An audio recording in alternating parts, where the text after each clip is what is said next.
नमस्कार दोस्तों, मैं अंकुर उपाध्याय स्वागत करता हूं आप सभी का एक बार फिर से अपनी नई वीडियो में।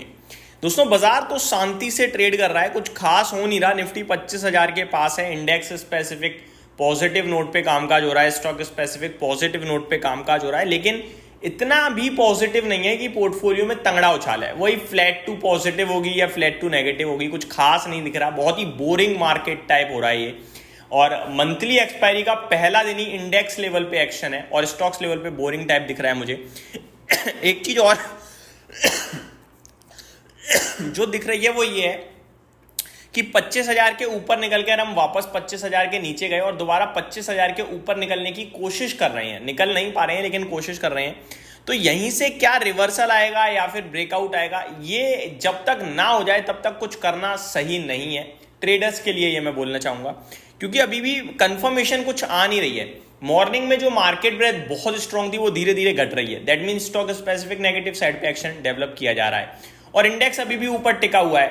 तो स्टॉक्स की वजह से इंडेक्स पे प्रेशर तो आएगा, अभी नहीं आएगा, 1 घंटे में आएगा, 2 घंटे में आएगा। दैट मीन जो कॉल राइटर्स हैं वो थोड़ा एक्टिव हो रहे हैं ज्यादा लेवल पे। देखते हैं बाजार किस तरफ एंड करता है। जिधर एंडिंग आएगी वो ज्यादा इंपॉर्टेंट डायरेक्शन सजेस्ट कर पाएगा हमें। लेकिन इस बीच में अगर एक्शन कहीं हो रहा है तो वो है स्टॉक स्पेसिफिक रिजल्ट्स के दम पर, बाकी तो कुछ भी नहीं हो रहा। अब रिजल्ट्स की बात करें तो रिजल्ट्स के दम पर कुछ स्टॉक्स बड़े तगड़ी तेजी से भागते हुए दिख रहे हैं, जिसमें पहला नाम दोस्तों आता है फिनोलेक्स पाइप्स का। आज ये स्टॉक 6% ऊपर है। इस कंपनी के नंबर्स आए थे वीकेंड पे। नंबर्स के बाद दमदार तेजी है। नंबर्स को इतने जोरदार नहीं है लेकिन क्वार्टर ऑन क्वार्टर बेसिस पे बहुत तंगड़े थे। साल दर साल मजा नहीं आया था। एंड अगर आप क्वार्टर ऑन क्वार्टर देखें तो 71 करोड़ के सामने 150 करोड़ का प्रॉफिट हुआ। लेकिन अगर आप साल दर साल देखेंगे तो 161 करोड़ से 150 करोड़ रह गया प्रॉफिट। एंड पूरे के पूरे पैरामीटर्स ऐसे ही दिखेंगे आपको, साल दर साल कमी और ईयर ऑन ईयर बेसिस पे, क्वार्टर ऑन क्वार्टर बेसिस पे बढ़त। कंपनी ने 2 रुपए का डिविडेंड दिया, 1 रुपए 60 पैसे का स्पेशल डिविडेंड था, टोटल 3 रुपए 60 पैसे का डिविडेंड हुआ। लेकिन शेयर का प्राइस 6.25% भागता हुआ दिख रहा है। इस तेजी में आप ये भी कह सकते हैं कि कंपनी का शेयर नीचे ऊपर के लेवल से काफी नीचे खड़ा है, तो थोड़ा चलना बनता भी है। लाइक 355-56 रुपीज के हाईज हैं इस स्टॉक के।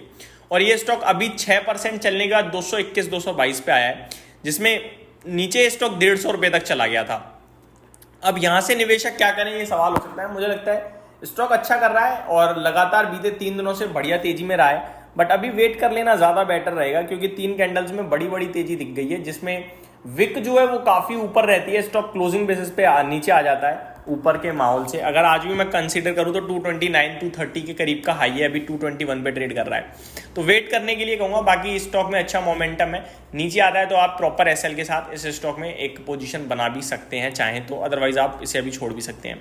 नेक्स्ट स्टॉक है एमक्योर फार्मा। इसके नंबर्स कल नहीं आए हैं, इसके नंबर्स को आए हुए हो गए हैं 2-3 दिन, लेकिन रिजल्ट्स के बाद लगातार भाग रहा है। एक बार नंबर्स बताना चाहूंगा। नंबर्स भी दमदार थे, मैंने डिस्कस भी करे थे। 115 करोड़ से 190 करोड़ का प्रॉफिट हुआ था साल दर साल। रेवेन्यू 1770 करोड़ से 2120 करोड़ पे आया था। मार्जिन 17.5% से 19% के हुए थे। कामकाजी मुनाफा 300 करोड़ से 400 करोड़ का हुआ था। एंड अगर मैं इस स्टॉक की बात करूं तो बीते 3 दिनों में इस शेयर ने बहुत तगड़ा मूव दिया है, जहां पे इस स्टॉक का भाव 22 मई को करीब 1060 रुपए का था। आज की डेट में ये शेयर आपका 1350 नहीं 1400 हो गया। इनफैक्ट अब तो 1400 पे खड़ा है, यानी 350 पॉइंट समथिंग का मूव दे दिया इसने विद इन 3 ट्रेडिंग सेशंस, जो कि ऑलमोस्ट 35% हो जाता है। अब ये स्टॉक कहां तक जा सकता है कहना करना बड़ा मुश्किल है। फार्मा स्टॉक्स में जहां पे तेजी नहीं थी वहां जब तेजी बनती है तो बहुत तेज बन रही है। इसका ऑल टाइम हाई मेरे को 1580 का दिख रहा है, 1400 आ चुका है। तो बड़े मूव तो ऑलरेडी आ चुके हैं, थोड़ा वेट करते हैं डिप का। बाकी स्टॉक जिनके पास है वो जल्दी से निकले ना, क्योंकि बड़े वॉल्यूम्स के साथ बड़ी तेजी आ रही है तो डेफिनेटली कुछ बड़ा होने की संभावनाएं दिख रही हैं। नेक्स्ट स्टॉक जिसके नंबर्स के बाद बड़ा एक्शन देखने को मिल रहा है आप सभी को, उसके बारे में बात करें तो जीएनएफसी है। कल मैंने डिस्कस भी किया था कि बड़े तोड़फोड़ नंबर आए हैं भाई साहब, और नंबर्स के साथ साथ डिविडेंड भी बड़ा तोड़फोड़ आया था। लगभग 18 रुपए प्रति शेयर का तो डिविडेंड दिया कंपनी ने। मार्जिन्स डबल हो गए। कामकाजी मुनाफा कंपनी का ऑलमोस्ट डबल हुआ, 145 करोड़ से 240 करोड़ का। कंपनी का नेट प्रॉफिट 130 करोड़ से 210 करोड़ पे आ गया।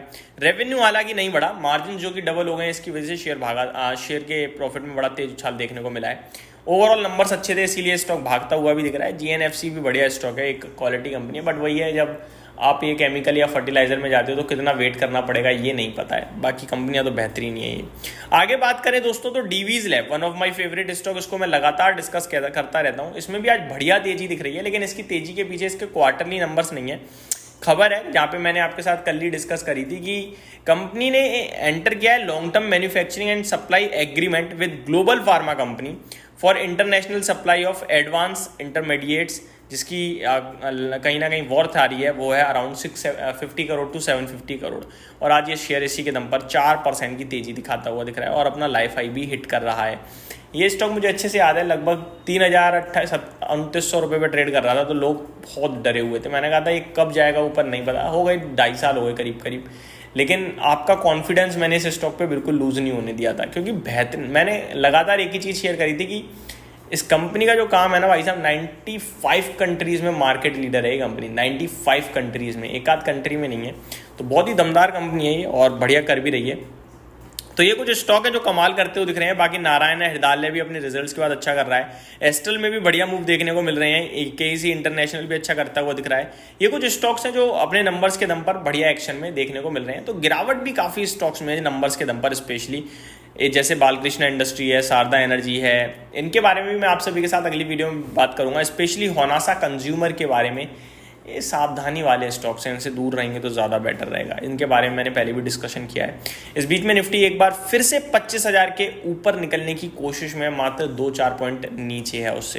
यहीं समाप्त करता हूँ इस वीडियो को। उम्मीद करता हूँ डिटेल्स अच्छी लगी होंगी। Thank you so much for watching this video. Have a great day guys.